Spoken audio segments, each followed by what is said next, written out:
mais uma vez a todas e a todos o nosso muito boa noite. Você que agora nos acompanha, acione o sininho, dê o like, subscreva e partilhe o canal. Boa noite, Isidro. Já há alguns dias que não nos vimos. Boa noite, Cota William. Boa noite. Como está, meu Cota? Tudo bem? Em que evento participaste para comemorar o 11 de novembro? Primeiramente, o meu boa noite, Cota William. E o único evento que eu participei no dia 11 de novembro foi a minha data de aniversário. Eu faço anos nesse dia, eu sou do dia 11 de novembro. E ontem estive em casa, porque faço anos nesse dia e para mim é sempre um dia de muita reflexão, ok? E eu costumo dizer que esse dia não é um dia normal para mim. Eu acredito que não vim nesse mundo, nessa data, em vão. Eu acredito que estamos aqui por um propósito maior. E é justamente isso que eu estava a discutir com o pessoal ainda ontem. Então, o que eu quero dizer aqui é que basicamente foi isso que eu estou indo. Eu não fiz basicamente nada porque eu não me revejo nessa data. Eu não acredito. Não és o único, há outros também. O líder do Prajá também faz anos em 11 de novembro. Mas por que a maioria autóctone, principalmente os pretos, não se revêem hoje no 11 de novembro, tendo os negros no poder? Por questões muito básicas, por questões de que não houve mudanças substanciais. Aqueles que diziam que a independência era um meio para se alcançar objetivos maiores não lograram esses objetivos, distanciaram dos objetivos que nortearam as lutas revolucionárias contra o colono lusitano e, acima de tudo, fizeram questão de preservar toda a estrutura deixada pelo colonialista, ou seja, as principais estruturas que têm a ver com a concepção de Estado. Angola é um Estado profundamente imerso na doutrina colonial, as instituições ainda operam dentro dos códigos coloniais, evitou-se buscar a cultura como elemento de desarticulação das ordens coloniais para permitir o surgimento de um grupo mais coeso dentro de um processo de unidade cultural. Não buscamos a nossa identidade para definirmos o Estado, não buscamos a nossa cultura para definirmos a organização da sociedade, não buscamos a nossa identidade para podermos também trazer aqui a perspectiva de unificação. Então, eu acho que todos esses elementos são elementos bastante preponderantes no fracasso daquilo que nos tornamos hoje. E de saber também que as independências não podem ter um saldo positivo porque elas não surgiram propriamente dos processos de luta. A meio do caminho houve negociações e quando se negociaram as independências com as forças coloniais, então nós já sabíamos que Angola estava condenada, mesmo depois das independências, das chamadas independências, a ser uma província ultramarina. Só que esse termo ultramarino, por ser extremamente ofensivo e ser um termo extremamente salazarista, trocou-se apenas esse nome para lusofonia, que na realidade é o nome que se dá ao ultramar moderno. Nós continuamos a ser províncias ultramarinas de Portugal, abraçados dentro de um código territorial chamado lusofonia. E lusofonia é nada mais nada menos do que espaço, território em África, onde Portugal tem profunda autoridade política, econômica e cultural. E hoje nós continuamos presos na lusofonia, não nos libertamos da lusofonia, continuamos a ser agentes de Portugal.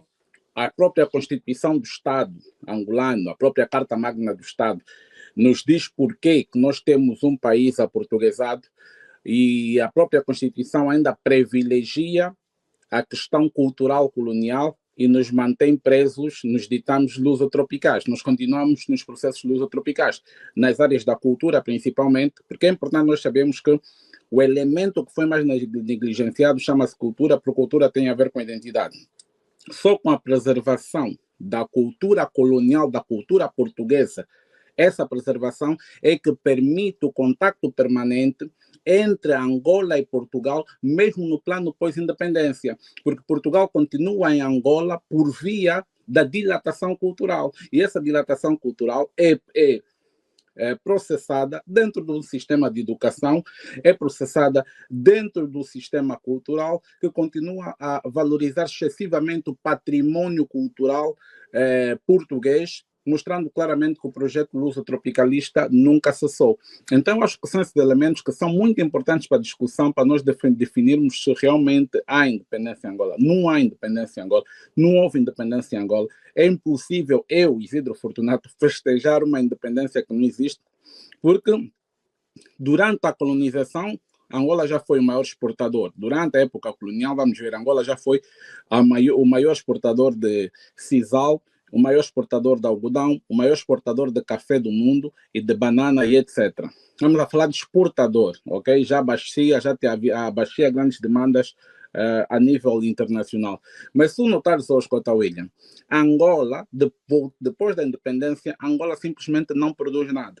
Angola não produz nada, Angola não está em nenhum ranking de exportação, os nossos produtos não param noutras paragens e nos tornarmos países extremamente consumidores que vivem por via do mar. Nós nos transformamos em colônias mesmo do ultramar, porque a nossa economia é extremamente maritimizada, nós dependemos extremamente do mar, e o mar tem a ver com importações. E essas importações fazem parte também dos acordos secretos que foram negociados com Portugal para se negociar essas independências que não tiveram resultado esperado, pelo menos para nós os angolanos, mas tiveram resultado positivo para Portugal e para os portugueses.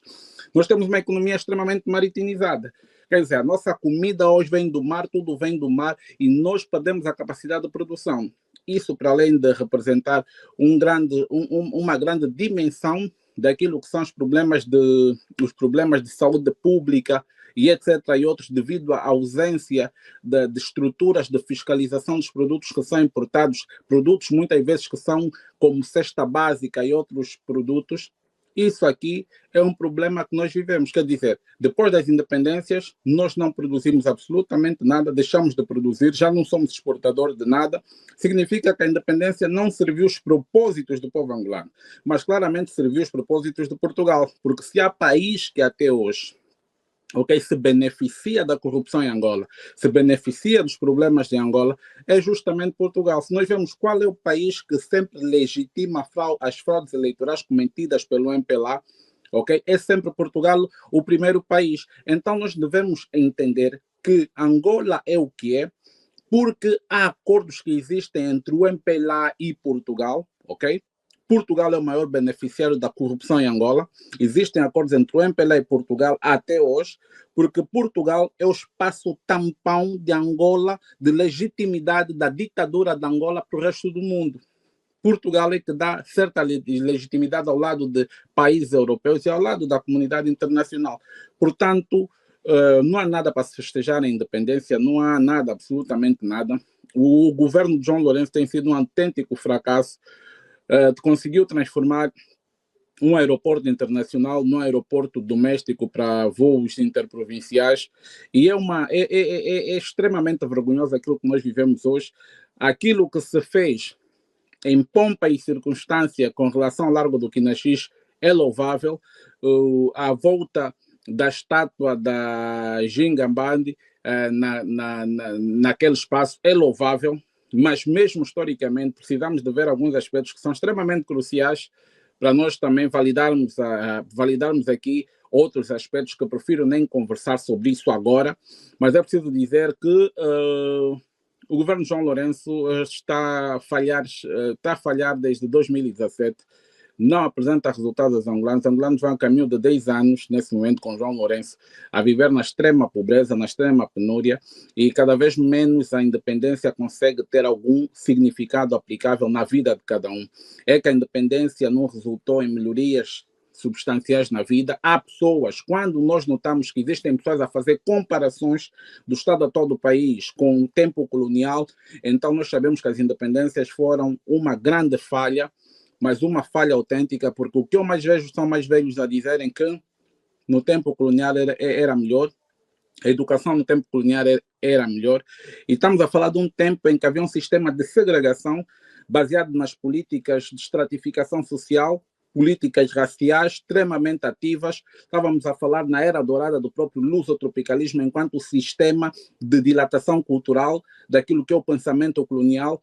E estamos a falar que nesse tempo os mais velhos conseguem fazer comparações extremas, inclusive com a questão da indústria, a produção, aquilo que a gente já se produzia no tempo colonial. Estamos a falar de estaleiros, por exemplo, da Cefomar em Benguela, que já fazia navios. Estamos a falar do óleo de palma, estamos a falar da banana, estamos a falar do sisal, estamos a falar de tanta coisa e ainda nem se falava da economia baseada em energéticos, que é o caso do petróleo, etc. Era uma economia centralmente agrícola, ok? Desenvolvimento agrícola, porque era o café, era a banana, e havia desenvolvimento.